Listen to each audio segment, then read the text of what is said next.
آج ہم بات کریں گے ایک مشہور دوا کے بارے میں جو مردوں کے جنسی مسائل کے علاج میں استعمال ہوتی ہے۔ اس کا نام ہے پینگرا 100 mg ٹیبلٹ۔ یہ دوا عام طور پر ان مرد حضرات کے لیے تجویز کی جاتی ہے جنہیں ازدواجی زندگی میں مکمل طاقت کا سامنا نہیں ہوتا یا وہ جلدی تھک جاتے ہیں۔ یہ دوا خاص طور پر اریکٹائل ڈسفنکشن یعنی مردانہ کمزوری میں استعمال ہوتی ہے۔ اس کا بنیادی جزو سلدینافل ستراتے ہوتا ہے جو کہ ایک فاسفودی ایسٹریز ٹائپ 5 PDE5 انہیبیٹر ہے۔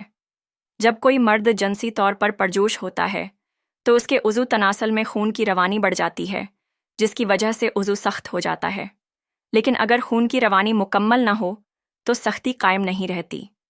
یہاں پر پینگرا 100 برمیگرڈ کام کرتا ہے۔ یہ دوا خون کی نالیوں کو پھیلاتی ہے تاکہ زیادہ مقدار میں خون عضو تک پہنچ سکے۔ یہ دوا لینے کے بعد عام طور پر 30 منٹ سے 1 گھنٹے میں اثر دکھاتی ہے اور اس کا اثر 4 سے 6 گھنٹے تک قائم رہ سکتا ہے۔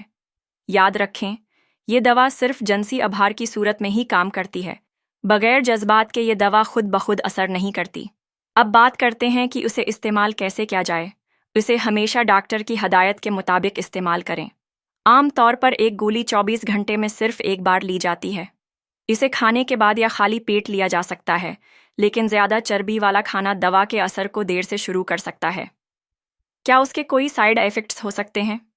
جی ہاں، جیسے ہر دوا کے کچھ ممکنہ سائیڈ ایفیکٹس ہوتے ہیں، ویسے ہی پینگرا 100 mg کے بھی کچھ عام مضر اثرات ہو سکتے ہیں، جیسے کہ سر درد، چہرے کا سرخ ہو جانا، معدے کی خرابی، ناک بند ہونا یا بہنا، نظر دھندلا ہونا یا روشنی کا حساس ہونا، کبھی کبھار سینے میں جلن، دھڑکن کا تیز ہونا یا بلڈ پریشر میں کمی بھی محسوس ہو سکتی ہے۔ کون سے لوگ اس دوا سے پرہیز کریں؟ جن کا بلڈ پریشر بہت کم ہو، جنہیں دل کی پرانی بیماری ہو، جو نائٹریٹس والی دوا لے رہے ہوں، جگر یا گردے کی سنگین بیماری میں مبتلا ہوں، خواتین اور 18 سال سے کم عمر لڑکوں کے لیے یہ دوا نہیں ہے۔ اب کچھ احتیاطی باتیں۔ اس دوا کے ساتھ شراب نوشی یا بھاری کھانے سے پرہیز کریں۔ اگر مسلسل درد یا عضو میں سختی 4 گھنٹے سے زیادہ برقرار رہے تو فوراً ڈاکٹر سے رجوع کریں۔ اگر سینے میں درد، سانس لینے میں دشواری یا بینائی میں فرق محسوس ہو تو دوا فوراً بند کریں۔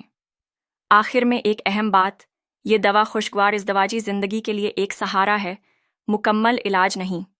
ذہنی سکون، باہمی اعتماد، اچھی خوراک اور فٹنس بھی بہت اہم ہیں۔